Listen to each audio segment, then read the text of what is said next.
Hello and welcome to a very special Be Well Kids. We're going to have a special guest today that's going to help us figure out new and different ways to care for our brain and maybe to think about brain health a little bit differently. The reason we take care of our brains is just like we brush our teeth every single day to make sure our mouths are healthy and we go and visit the dentist. We want to do the same thing for our brain. And each time we come together for Be Well Kids, we take small steps to take care of our brain every single day. One of the first things we do every time we come together and be well is we pause to rate our weight. Now the reason we do this is sometimes when life happens, we go and go and go, and then we don't stop to ask ourselves how we're doing. So when we rate our weight, we take a big deep breath in, a longer breath out, and ask ourselves how we're doing in this very moment. 0, where we might feel calm, chill, at peace, everything's cupcakes and rainbows, all the way up to 5, or maybe we're in that crisis mode, we need the support and help of the adults around us, and it's okay to ask for that. But I'm going to ask you to take that deep inhale and exhale and ask yourself how you're doing in this moment. So if you find yourself rating in that higher range at a 4 or a 5 and need support from a grown-up, please feel free to reach out to one of the supports that we have here on your screen, or to reach out to an adult that you trust around you. Let them know that you're in a higher rating so that they can help support you in the best way possible. Your brain deserves care, and the adults around you want to help care for you. Another way we care for our brain every time we come together in the Be Well community and in Be Well Kids is we take a moment for mindfulness. Now, mindfulness can be exchanged for the word awareness, which just means to know what's going on in this moment. When we do mindfulness, we work on that breathing sometimes. We take deep inhales, longer exhales, and we try to keep our focus on what is going on right now. One version of mindfulness that I love doing and used to do a lot with kids is called bubble breathing. This one helps us focus on our breath so that we can get those breaths that help calm our bodies, make us feel maybe a little bit lighter and a little bit better, and blowing bubbles is just fun. So what we're going to do, I brought bubbles today. If you don't have bubbles, that's okay, or if you're in a space where it's not okay to blow bubbles, like inside, sometimes grown-ups tell you no bubbles inside, you can use your really creative brain and your smart imagination to pretend that you're blowing bubbles too. But I'm going to show you with the bubbles we have. So anytime we do a breathing exercise, we want to breathe in through our nose and out through our mouth. Now, if I'm trying to blow bubbles and I take a big deep breath in and then blow out really hard like this, I don't get very many bubbles. Kind of a bummer. When I'm blowing bubbles, I want lots of bubbles. So I breathe in through my nose and do a gentle breath out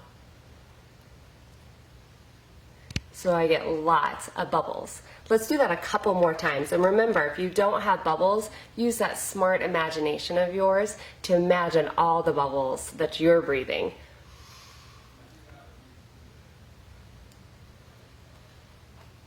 All right, that was a lot of bubbles. Let's do it one more time. Deep breath in.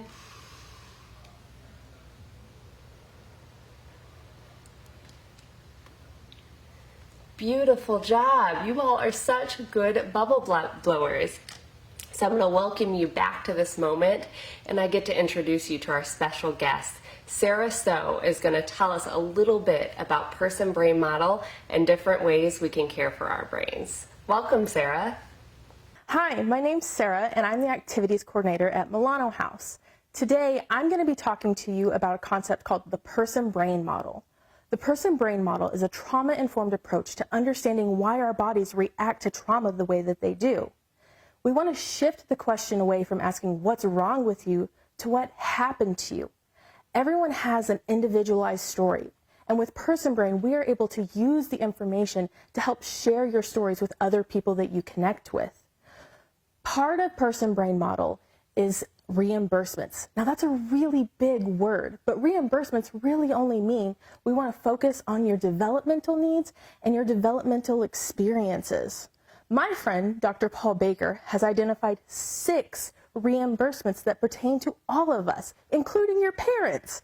So the first one is Regulatory reimbursements. Regulatory reimbursements are skills that we use to help regulate our emotions. And a way that we can do that is by engaging in our five senses. We could listen to music, eat something sour, play with something squishy, smell some flowers, or watch a lava lamp.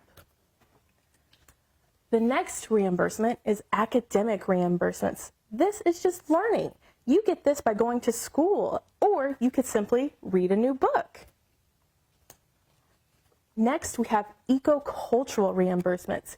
Eco-cultural reimbursements are reimbursements that are specific to your culture. So for example, you may celebrate Hanukkah or Christmas. It can be individualized for every family.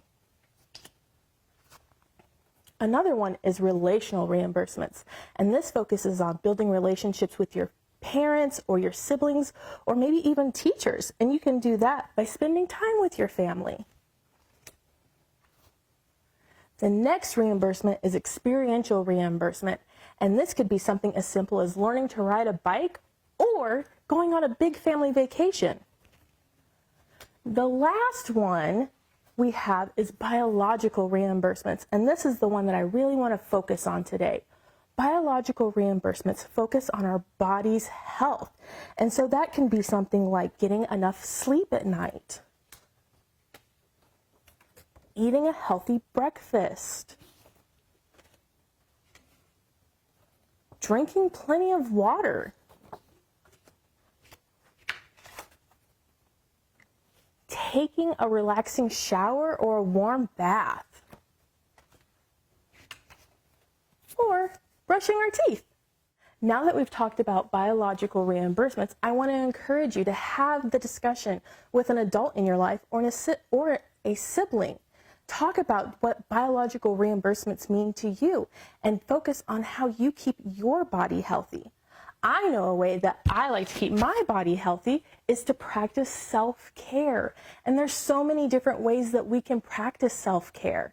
One of those ways is personal self-care, and that's doing something that we enjoy. This person looks like they enjoy playing basketball, and that is personal self-care. Next is emotional self-care. How fun is it to just have a dance party in your living room? You can do that on your own, with a sibling, or with a parent. That's emotional self-care. Next, we have spiritual self-care. This is simply engaging in play. Use your imagination. Go on an adventure in your backyard. Spiritual self-care. Next, we have physical self-care. This is eating a healthy snack. This focuses on keeping our bodies healthy and strong so we can do all the fun things. Physical self-care.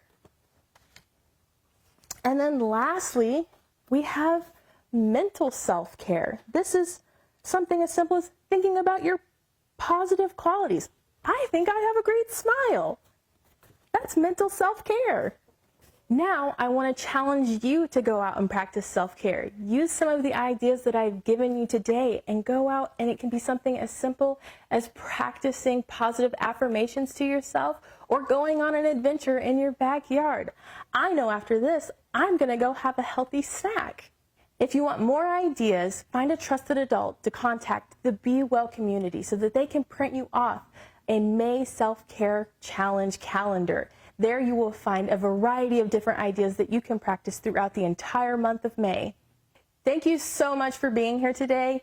Thank you, and be well.